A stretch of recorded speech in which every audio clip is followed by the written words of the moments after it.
Good afternoon, class.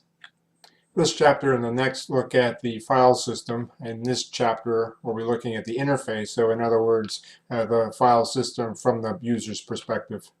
And also a little bit from the disk's point of view, since there's that interface as well, but we've kind of looked at disk management in the previous chapter. Today's topics are files, what are concept, access methods for files, and then primarily structure of the directories. Here are the chapter objectives. I don't think there's anything here that is new to you.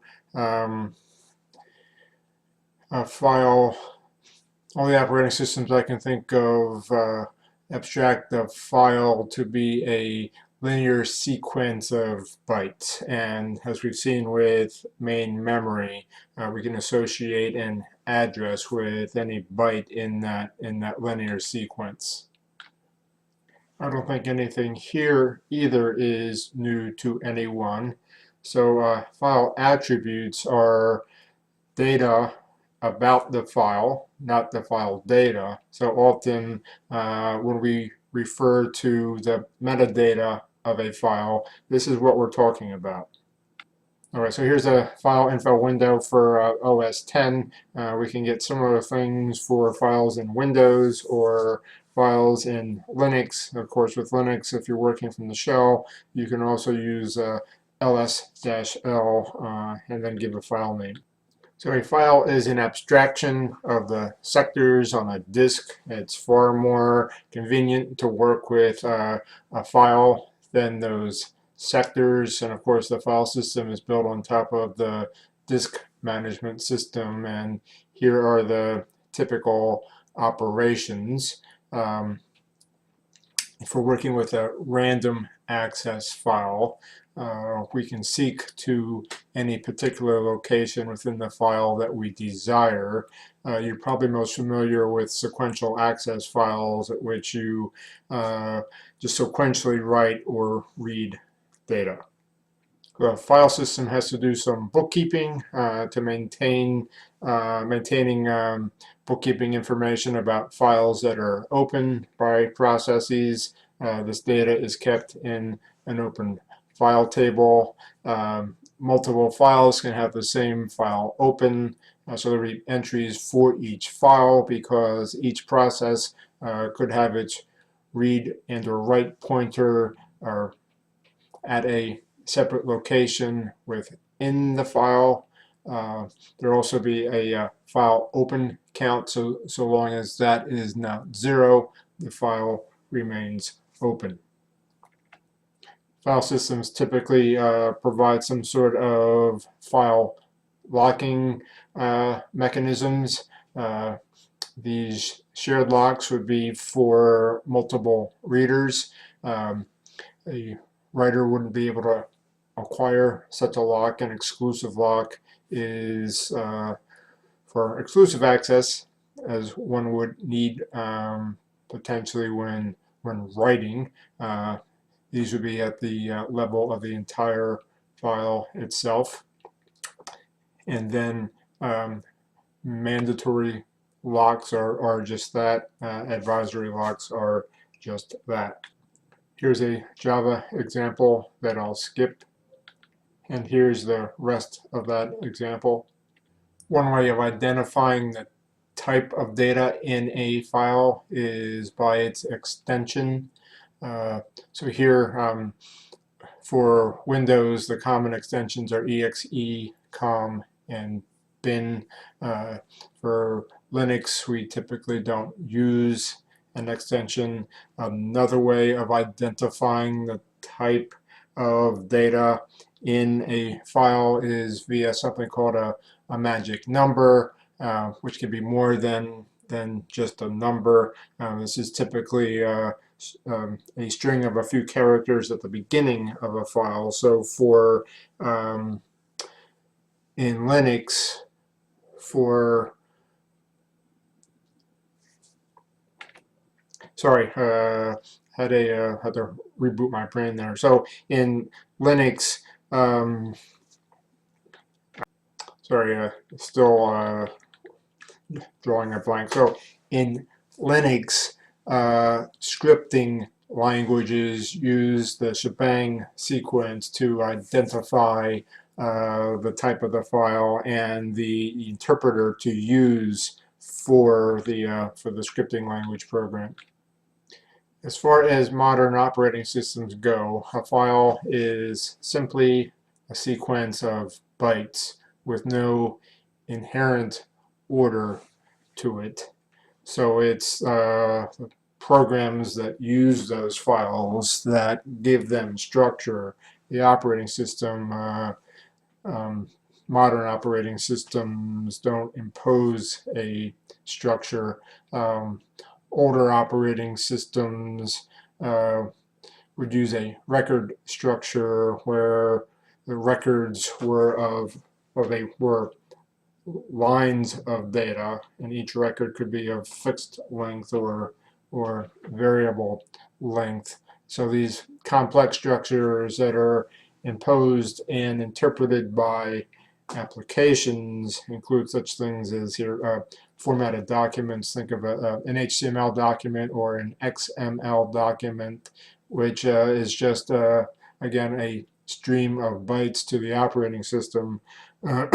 Even an executable file to as far as the operating system, the file system is concerned, that's just a stream of bytes. But to the loader, it has a very definite structure to it. So files are typically accessed sequentially, meaning that data is consumed when reading. So we have the notion of a current position, and reads occur from that point forward and move the current position. Similarly, writes are done from a current position moving forward. To get to the beginning of a file, there is often a rewind operation. So this is as compared to random access to a file, which allows one to seek to a particular byte position within the file. So here's a little more on the operations associated with sequential access and direct or random access. And not surprisingly, sequential access, of course, can be simulated on a direct access file. So an indexing method associates an index metadata file with the records in the actual data file, and this can be used as the basis, as we'll see from an illustration on the next slide, of a database. All right, so here we see the index file indexed on the last name field of a record, and there's a record number to the record in the data file. Why would we want to do something like this? Well, presumably the index file would be much smaller than the actual data file, so searches for particular records based on the last name index could be done much more quickly. Directories allow us to impose a structure on the files of a file system. A directory itself is just a special type of a file, as we'll see. All right, this information on disk structure is pretty much just a repeat of disk management material from the last chapter. So the model implied here with a disk with multiple partitions is that each partition has a single directory for locating the files within the partition. Here we see an example of two disks combined into a single partition, again with a single directory. So a file system is a useful model for accessing other types of information within an operating system. So for instance, Linux and Solaris have the procfs for getting information about processes. Solaris has the object file system for getting information about kernel systems for debugging the kernel. It's not uncommon to see temp file systems that are what are otherwise known as RAM disks. Linux also has the loopback file system, which you'll be able to make use of in the final project of the semester, where you'll be working with a file that is an image of a MS-DOS floppy diskette. So here are typical directory operations, nothing earth-shattering here. All right, so here's what we're trying to achieve with a directory organization of efficiency, being able to locate a file quickly. We don't want two users to have to be aware of each other to the degree where the names they choose for files have to be unique, and in certain situations we would want the same file, i.e. the same sequence of bytes, to have different names. That's why the abstraction of a directory is useful, because two directory entries can point to the same sequence of bytes, but within that directory structure have different file names. And then finally, we would like to be able to group sets of files according to some sort of organizational idea that we have, such as classes, projects, or whatever. So a single directory doesn't allow for much of that. All files have to have unique names, and we don't have any way of further grouping sets of files. A two-level directory is somewhat better, so that the master level, we have a directory with an entry per user, and then each user has his or her own directory. So note here that each user has a file named A, but they're all segregated. So users aren't aware of the file names created by other users, but a single user couldn't have two files named A. And again, the user can't further structure or group their files, or subgroup their files. So in general, tree structured directories are nice. In this example, the rectangle thingies are files, file metadata.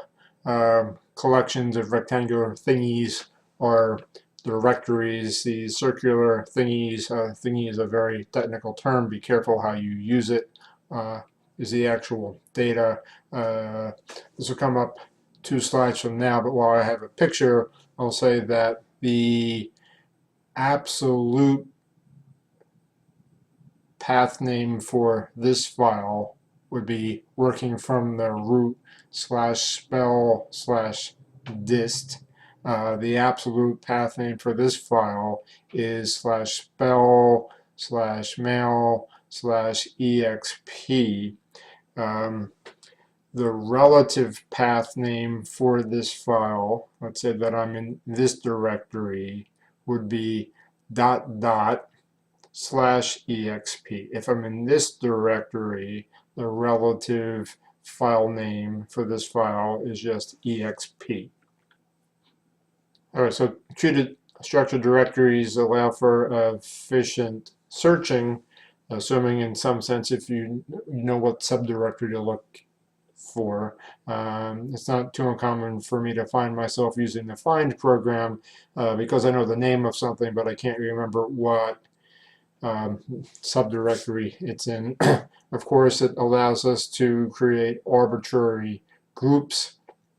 And again, this is an example of an absolute file name. Absolute file names, you would imagine, start with a slash. Leading slash means that we start with the root. and a file name that doesn't start with a slash is assumed to be relative to the current working directory. All right, so we've already talked about absolute and relative path names. Mkdir is used to create a file. We can give a relative path name, or for that matter, an absolute path name here to create the directory anywhere we wish. RM in Linux is used to delete a file. The matching command for directory is rmdir, which requires that the directory be empty. Otherwise, you get a warning message. I can't remember offhand if there's a switch you can throw to tell it to just go ahead and delete a non-empty directory. Typically, what I use to delete a non-empty directory is rm with the -rf switches thrown. There are certain restrictions, but these sorts of acyclic graph directory structures can be created in Linux using the blink command, ln, and either creating what are known as hard links or symbolic links. So in Linux, this dangling pointer problem isn't a problem with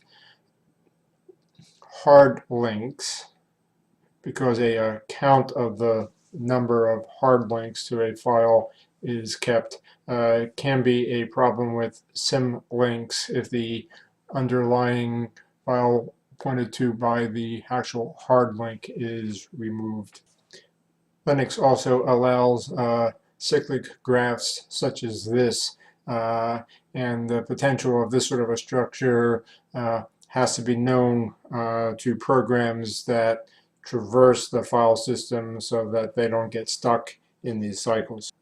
And if we don't want to allow cycles, then we have to take some of these steps to prevent them from being created. All right, well, that completes our introduction to the file system user and disk interface.